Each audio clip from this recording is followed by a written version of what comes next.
अस्सलाम वालेकुम, क्या हाल चाल है? ठीक ठाक है। ये लें जी माशाल्लाह बफ लेस्ड पॉलिश है, ठीक है, फेवरस में। और माशाल्लाह क्वालिटी आप चेक कर सकते हैं, one of the best quality है, रेडी टू ब्रीड है, ठीक है।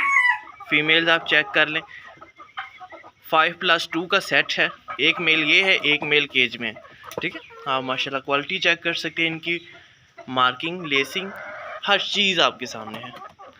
मुर्गियाँ क्रैंक क्रैंक कर रही हैं, बिल्कुल क्रॉस एक दो हो रही हैं, ठीक है, प्रॉपर एग लेइंग के लिए रेडी हैं और फेवरस में क्वालिटी है। और माशाल्लाह क्वालिटी चेक करें,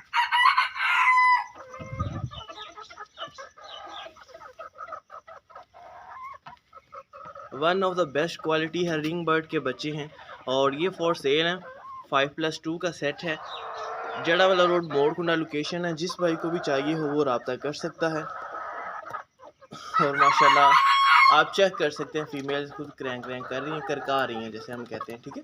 और क्वालिटी आपके सामने है माशाल्लाह। हेल्दी, एक्टिव, फिट, फाट, वैक्सीनेटेड बर्ड हैं और आप चेक कर सकते हैं माशाल्लाह। मेल चेक कर लें, मेल की क्वालिटी एक से बढ़कर एक का बर्ड है, ठीक है। और बाकी आपके सामने है। कहते हैं क्वालिटी मिलती नहीं है बफ लेस पॉलिश में, और ये आपके सामने है क्वालिटी माशाल्लाह से। 5 फीमेल्स हैं, 2 मेल हैं।